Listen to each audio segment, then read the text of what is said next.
Optimize Business Writing. We're absolutely delighted to have you join us today. If this is your first session, welcome. And if you've been with us since 8:30 this morning, well, fair play. And we're delighted to have people join so many different sessions, and we've gotten great feedback. So thank you to everyone who has followed us along throughout today. Just a little bit of housekeeping before we start. This is the start of our real proposal writing section. So the rest of today is very heavy on the proposal writing side, lots of insights from industry, and lots of really good takeaways for any proposal writers, proposal managers, or anyone in that space. I'm going to point out the attendee chat. We've had some really good feedback in the attendee chat all day long, so feel free to use it. Let us know where you are coming from. Let us know how many sessions you've enjoyed so far. Feel free to post any questions or any insights in there. We'd be delighted to have it. Now, without further ado, I'm going to pass you to Jeff Goldfinger. Jeff is not unknown to Visible Thread before. He's done presentations with us in the past. We love having him part of our presentations and webinars. He always provides great insights, and this is a topic that I know is going to get people really involved. So, Jeff, without any further ado, I'm going to pass it over to you. Thank you. I appreciate that, the introduction. Now I just got to live up to it. So I also want to thank Visible Thread for giving me this opportunity. Welcome to everybody. I'm coming to you from Valencia, Spain, the San Diego of Spain, as I like to refer to it. And I live here because at my age, any country that encourages a midday nap is my kind of place. So let's go ahead and dive right in. The title of this is called The 3 Words Most Incorrectly Used. And my name is Jeff Goldfinger. I am the founder of Extra Mile Training and Development. And just very briefly, I don't want to go into it. Hopefully you all read my bio. I'm a retired naval officer. I used to fly airplanes on carriers in the Navy, then worked in industry for a decade or so, and then started my own business training company, including proposal training, public speaking, and proposal writing training, public speaking, and just regular sales and business development consulting. So what I've done, I can't count how many proposals I've either led as a proposal manager, contributed, or consulted on. And that's where this title comes from, all right? I've been on proposals that have totaled over $2 billion in wins. And so this is one of the things that I attribute to my success rate. I led proposals that garnered over 600 million personally, and I've been on teams over 2 billion. And so this is really kind of goes to the heart of what I attribute some of my success towards. All right, so let's start off with a little story. 3 umpires walk into a bar, and somebody asked them what how do they call strikes and balls? And the first one says, I call them as I see them. The second one says, I call them as they are. And the third one says, they ain't nothing till I call them. So the question is, who's right? Who's got the correct interpretation? Well, that's going to be the subject of our talk today, and I'll answer that towards the end, so please stay tuned. So my purposes for you, in fact, the purposes of my company, is always about learning how to outcompete in a highly competitive marketplace for the purpose of growing your revenue to take care of your or your organization's survival. My tactical purposes today are to give you some words about words that's directly applicable to proposals and indirectly applicable elsewhere in your life. And so hopefully you'll see that. Okay, let's see. Why is it not moving forward? There we go. All right, so some words that work. This is Frank Luntz, and I love his book and the title to his book. And for some of you may know him, he's a political pundit. And I don't want to get into his politics. That's not what we're here about today. I really just like his focus on the notion that it's not what you say that counts. It's what people hear that matters. So let's try a little test. Back in the year 2000, and Frank tells this story in the book, in the US, 2001, the incoming Republican administration in Congress they had an agenda to fix the estate tax. They wanted to get rid of it, and if they couldn't do that, they wanted to increase the amount that it was because it hadn't been updated since the 80s. And so they tried to convince those on the other side of the aisle to work with them to have a bipartisan fix for the estate tax. And initially, the Dems said, no way, we don't own estates. So here's my question for you is, what comes to mind when I say the word estate? So put something in the chat box, just the first image that comes to mind when I say the word estate, okay? And we're not going to do a poll, just put it in the chat box or the Q&A, it doesn't matter, just put it somewhere. And then, you know, if you want to read out, Mikhail, if you want to read out a few of the answers, that'd be great. If there's anybody out there responding. No, we do. We have debt tax, home, debt, mansion, wealth, debt tax, large home, all assets, money, lawyer, property, net worth. All right, good. Let's stop there. The one I was looking for was the one that's usually most commonly answered, which is mansion, right? Everybody thinks an estate is something like, you know, here we have Wayne Manor, right, from Batman, Bruce Wayne's estate with a manicured lawn, right? And Democrats are saying, well, we don't own estates like this. So what happened? So many of your readers responded with the correct answer, which was they changed the narrative. They changed one word. And from estate tax, they renamed it to death tax. And the return on investment was 9x. What do I mean by that? The floor of the estate tax before this change was $650,000. And after the change, it was bumped up to $5.5 million. So you're talking about a 9x return on investment by changing one word. So if you take nothing else out of this whole talk that I'm going to give you, when it comes to proposals, you should understand literally every word counts. So let's talk about what kind of words we're going to use. And so for the rest of this talk, I'm going to talk about something called speech act theory, that it started with British philosopher J.L. Austin back in the mid-50s. It was picked up by American philosopher John Searle. You can see some stuff on YouTube about him. And then where I learned it from was one of Searle's minions, a guy named Fernando Flores. So what's a speech act? A speech act is something that not only presents information, but performs an action as well.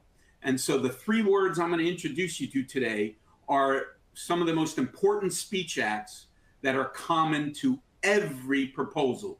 Every proposal contains these three types of speech acts. So much so that if you think about those of you who are come up with a STEM educated background, you all probably know about the periodic table of chemical elements. Well, Dr. Fernando Flores, in his book, Conversation for Action and Collected Essays, talks about 6 particular words that are in his periodic table of linguistic elements. Now, we're only going to cover 3 of them because we don't have time for the other 6, but actually all 6 of them are present in every proposal. We're going to do 3 of them today. Depending on how it goes, you can always invite me back to do the other 3. All right, the first one is called an assertion. An assertion is something that's factual that everybody agrees to. So what's an example of that? Let's say you went to buy a car and you walk into a car dealer, and one of the concerns you might have for the car is what kind of mileage does it get? Is it energy efficient? And so here we find a car that gets 36 miles to the gallon or almost 8 liters per 100 kilometers. That's how we measure it in Europe here. And so what we have is an assertion of fact, right? The salesperson says to you, this gets 36. We all know we have a common definition for the word 36, miles, liters, gallons, how to test it, etc. So any independent third party can go test this on a track, and we can determine whether or not the dealer was being truthful with us, all right? So truthful, then we call him or her sincere. That's as opposed to this guy who just tells us what we think we want to hear without any care for the truth. And that person is what we call the bullshitter, right? And that's not my word for it. That's Dr. Harry Frankfurt. He's professor emeritus at Princeton University in New Jersey, USA. And he wrote a book called On Bullshit. It was a 28-page essay that he published from the Princeton Review. You can actually buy this online. I bring to class dozens of these, and I hand them out as prizes. This book spent over 20 weeks on the New York Times bestseller list. I find it humorous that he wrote a follow-up book called On Truth. Never made it that big. So what is it about the bullshitter? The bullshitter has no care or concern for the truth. In Frankfurt's own words, the bullshitter is neither on the side of the true or the side of the false. His eye is not on the facts at all. He does not reject the authority of the truth as the liar does and oppose himself to it. He pays no attention to it at all. By virtue of this, bullshit is a greater enemy of the truth than lies are. And this is one of the things when I first started getting into the proposal business. Now, I know you all would never do this, but I used to see a lot of BDBS in the early proposals that I used to work on. So the reason I bring this up, when we talk about assertions, my goal for you is to understand that every assertion of fact should be sincere. It should be independently verifiable and true. And let's not take the George Costanza approach. All right, so this is yet another political pundit from the US. Let's see if the video plays properly. Can you get it to play, Mikhail? Truth isn't truth. Truth isn't truth. All right, truth isn't truth, Rudy. Okay, so let me tell you about some truths that are no longer true. So, for example, the Earth used to be considered the center of the solar system. Bloodletting used to be an acceptable medical treatment, and it used to be true that there was only one galaxy, the Milky Way, until Edwin Hubble in 1929 proved otherwise. So what then is the characteristic of what we call a truth or an assertion? The characteristics of an assertion are there's universal acceptance of the meaning of the words, right? For example, miles per gallon, right? We know what all those words mean. There's near universal societal agreement as a fact. Again, it used to be a fact that the Earth was the center of the universe, center of the solar system for thousands of years until mathematicians and Johannes Kepler and Galileo Galilei proved otherwise. It's independently verifiable by a disinterested third party. So somebody else can go out and test the car for its energy efficiency. Many astronomers have tested the theories of Kepler and Copernicus and Isaac Newton, and they all came to the same agreement. So that's what makes something a true assertion, okay? And by the way, I said near universal societal agreement because we still have flat earthers out there, yeah? All right, why is this not, there we go. All right, so what I wanna do is instead of waiting till the end to answer questions, if you have any questions right now, I can probably take one or two of them. So any questions about what an assertion is or how it shows up in proposals? Typically, you will see insertions in compliance matrices or descriptions of your product or service. You'll talk about, you know, its height, its weight, its width, its, you know, all that stuff. How many flux capacitors do you have connected, all that. So any questions so far, Mikhail? Yeah, let's take a look. Any questions into the Q&A chat or the attendee chat there?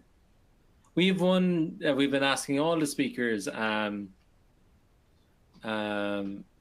Jeff. It's kind of a general question, and it's not specific to this, but in regards to proposal writing, do you have one thing that you would say to any writer out there right now? The one thing is what I said earlier. Every word matters. And we tend to gloss over it, especially in those last, 24 to 48 hours before, just prior to pens down. Everybody gets in a rush and little things get looked over. And remember, the goal of the proposal evaluator is not to grade you well. What they want to do, proposal evaluators want to eliminate as many non-compliant proposals as possible so they can get down to the one or two or three that they can compare against and make it look like a fair and open competition. So don't get caught up with the wrong words that make you non-compliant. So how's that for an answer? a great answer. We have a couple now in specific to assertions. So, Yeah. so assertion, can it also be considered claims? Yes. Yeah. Assertion, a claim, a fact. Yes, those are all the same word. They have the same strength of what I'm trying to point out. Something that's verifiable, that near universal agreement, and it's either true or false. Okay. All right. Good. What else? And one from Jessica. How does assertion compare to a proof point in a key message? So they're the same. A proof point. Thank you for that question, because you're actually getting one slide ahead of me. I'm going to compare assertions with what are called assessments or opinions, or where your opinion has to be grounded with a proof point, and the proof point is an assertion. So yes, you're absolutely right. Proof points are assertions. We'll take one more, and then I'm going to move on. Yeah, sure. How do you encourage your master level BSers to stick to metrics, i.e. tracking and providing or handing off information to writers? Yeah, so that's part of the skills I'm hopefully imparting to you today, is question everything. Learn to recognize the difference between a sincere assertion of fact and BS. And so it's very simple to say to them, hey, where'd you get that info from? Right? Or her. And so, and you can ask it without, like, now that you have a language behind, hey, can you show me the proof, the independently verifiable truth to this? It doesn't come off like you're challenging somebody. You can say to them, we're trying to make sure that we can put in the proof point into the proposal. So please, can you provide me the independently verifiable information? I hope that answers the question. I'm going to be able to tie it in a little better in the next section. So, all right, let me move on. For those who haven't watched Ted Lasso, spoiler alert, so go ahead. Hit the video.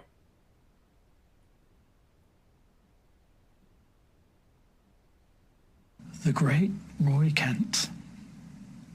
You're old now, and slow, and your focus drifts. But your speed and your smarts were never what made you who you are. It's your anger. That's your superpower. But that anger doesn't come out anymore when you play. But it's still in there. All right, so we noticed some different words here. Old, slow, focus drifts, anger, still in there. So those aren't assertions of fact, right? Like the difference, like who gets to determine the universal agreement to what old is, right? So, so this is what we call an assessment. An assessment is neither true nor false. Rather, it's because there is no universal definition. Rather, it's either grounded or ungrounded. And apologies for the formatting here. It looks like we didn't get the right translation from where I designed it to where they're displaying it. So anyway, an assessment is somebody's opinion. So assessment, opinion, speculation, those are all the same. And assessments are either grounded or ungrounded. So when you say you're old, well, in relation to what? He was in his 30s. Well, he's not old compared to me. He's a young kid. But in terms of the league, he's old for the league. So you always have to make it grounded in perspective to the domain you're working from. So it's also, you'll notice the reason why Nate was calling him Roy is his name. The reason Nate was calling Roy old and slow was because he wanted to notice the past to predict the future for a helpful purpose, trying to get him to be better on the pitch. And it's domain specific. Again, he's old for playing football, maybe not so old to have a family, okay? All right, so here's an example, right? So I served in the U.S. Navy. If you were to ask my colleagues, hey, was Jeff a good naval flight officer? Sure, he was very reliable. It was an excellent naval flight officer. But if you ask my kids whether I was a good father, that's a different assessment. They go, no, he was totally unreliable, right? Because I missed out on a lot of their activities when I was out to sea a lot. All right, so the thing to notice about assessments is avoid opining for the sake of opining. right? You only want to give an opinion when it's helpful by noticing the past to predict the future. Also, sometimes people make an assessment, but make it sound so strong that it comes out like an assertion. And this kind of can come back to what Jessica asked earlier, right? So somebody says, we have the best flux capacitor on the market. And they say it with such conviction, it sounds like it's a true statement. No, it's just an assessment that still has to be grounded. So don't let them get away with that BD, that kind of BDBS, okay? All right, if you don't have the grounding for something, then be upfront about that. Say, hey, it's my speculation that that's the worst thing on the market, or it's my speculation that Jeff is an unreliable naval officer, right? I don't have any grounding for it. And so that way you let people know, oh, that you know, you're open to a change, to changing your mind. All right, so those are the first two speech acts, assertions and assessments. I'm going to actually skip this questions and we'll pick it up in the next. So where we are now is we're going to talk about declarations, the third of the three speech acts. And you'll notice there's two types. There's verdictive and operative.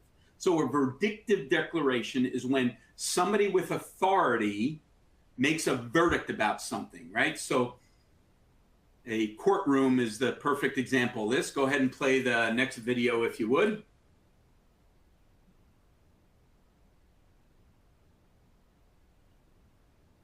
Mr. Trotter? The state like to dismiss all charges. Okay, so the district attorney had the authority to declare that he was dropping the charges. So that's a verdict of innocent, essentially, right? Alice Cooper, in his famous song, School's Out for Summer, he wasn't quite the authority, but we kids believed him, for those who are in my generation. Anyway, school really is out for summer. The minister at a wedding, this is my wife and I at our wedding, I now declare you in a verdictive way, husband and wife. Now notice that there's a difference between declaring somebody married is neither true nor false. It's not an assessment. It's some different category. It's bringing forth something new into the world. The reason is there is no universal definition for what marriage is, right? So there's straight marriage, there's gay marriage, there's common law marriage, there's polygamous marriage, there's polyamorous marriage, right? So here, I now pronounce you Chuck and Larry, right? So that was two guys getting together to trick the system, to pretend they were gay so that they get health benefits, right? So their vows were way different than the vows my wife and I had. By the way, quick shout out to my cousin, Shelby Adamowski. She actually played their daughter in the movie. So Shelby's quite a bit older now.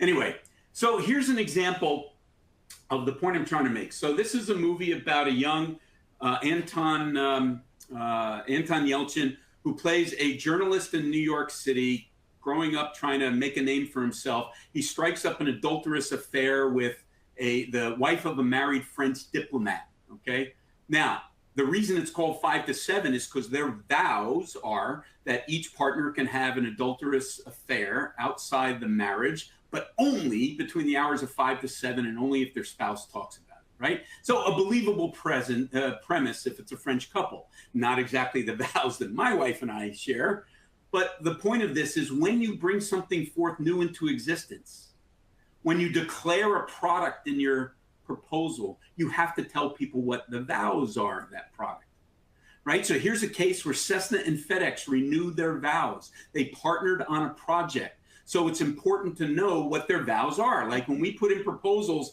hey, we're teamed with, Acme radars, right? Well, what does that mean? What does teaming mean? There's no universal agreement, no universal definition for that. So we need to explain what our vows are in the teaming agreement.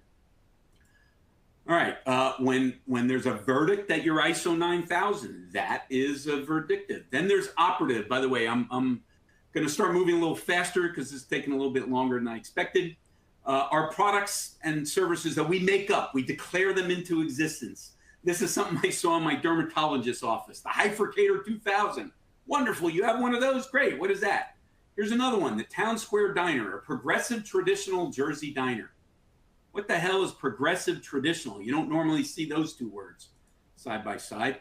Antique tables made daily. What are those vows? These vows are they make tables so sturdily they're going to last until they're antiques. Selfie studios. Well, that's a little confusing. I thought selfies are designed not to be in a studio. I guess that's probably why they went out of business and the space is available. All right, so some other made-up declarations. Your products, your services, your titles. Those are all just made-up definitions. The question is, are your vows properly articulated? Have you described your benefits, features, functions, and benefits? Have you described the roles that each people play? Okay? All right, so that concludes the discussion. Back to our three umpires. I promised to answer the mail. So the first one is an assessment. The second one is an assertion. The final one is a declaration. So all three of them are right, depending on how it's used in their proposal. So here's a real world example, right? So a website, you can probably, so Mikhail probably didn't know I was going to do this, but you can all do this with your own website, right? So here we have assertions, right?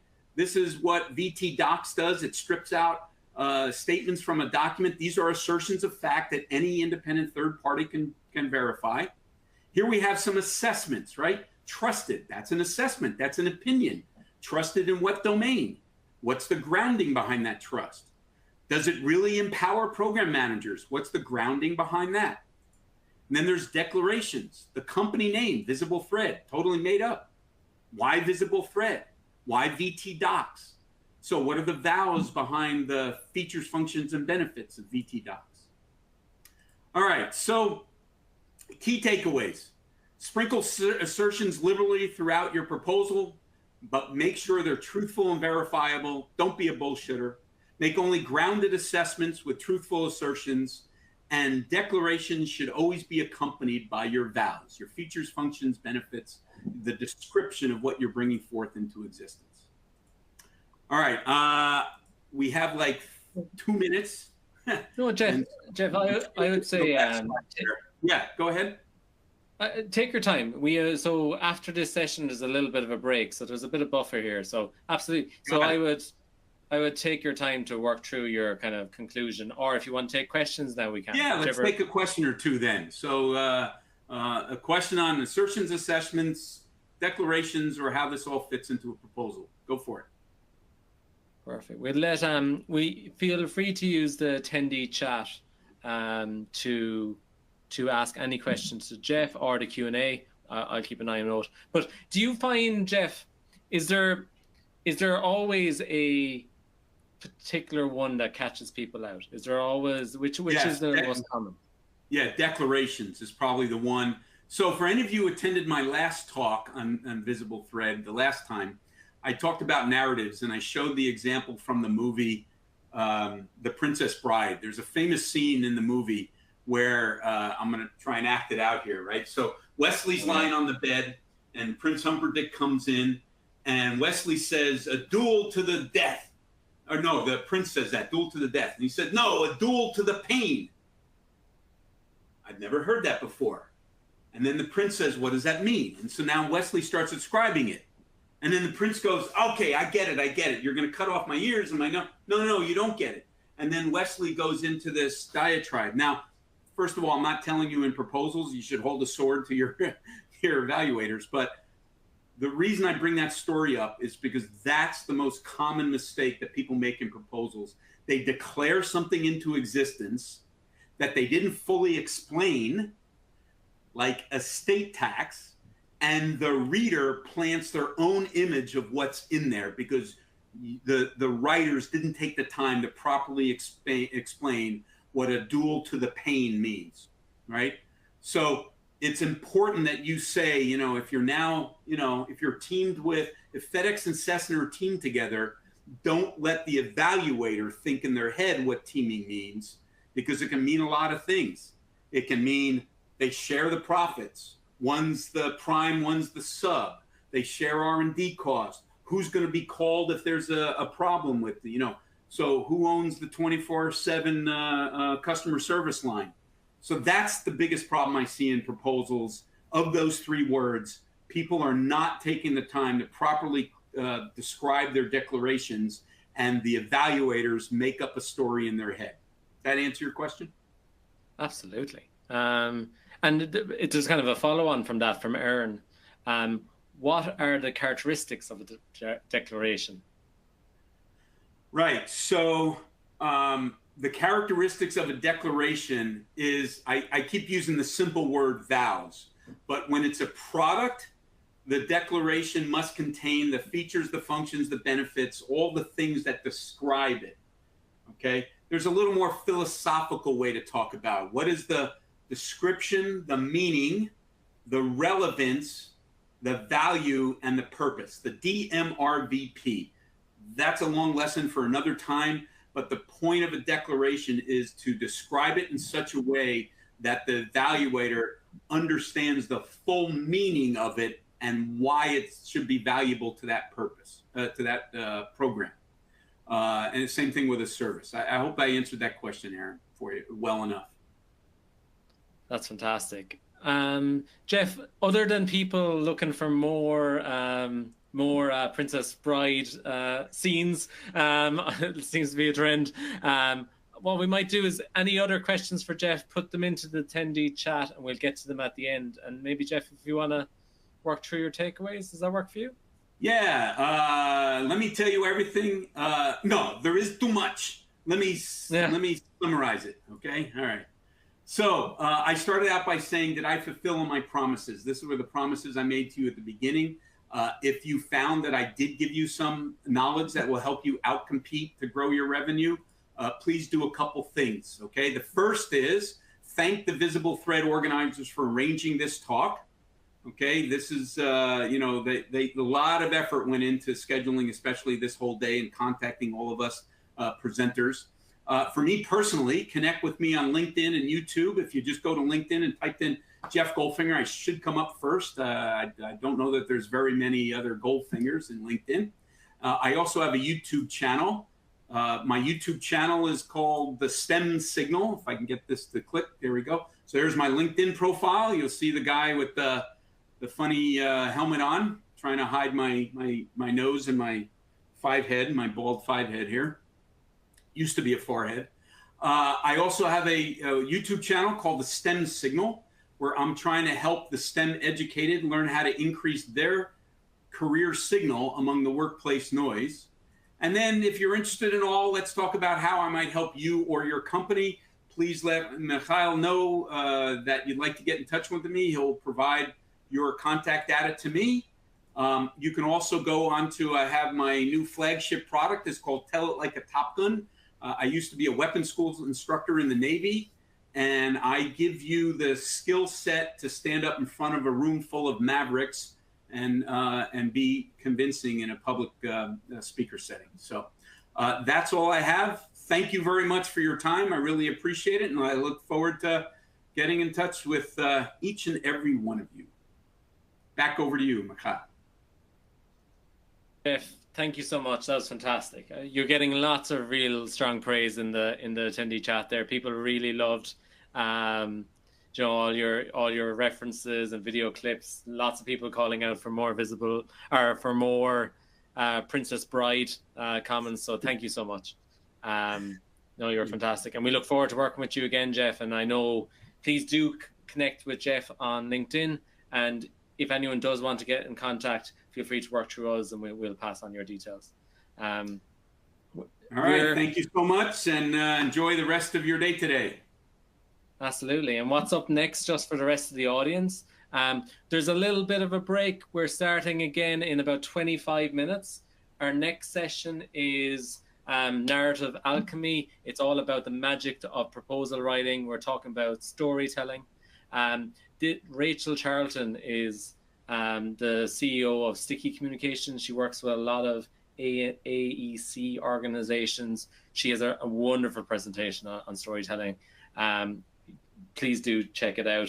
And then for the rest of the day, we have a full lineup of presentations on proposal writing, from Art of Proposal Writing panel to a session with Shipley to AI and proposal writing. We have a lot on the book. So please do come back after lunch. We'd be delighted to see you again. And if you have any feedback or questions, feel free to get in touch. So thank you so much. And let's see you at 2 o'clock.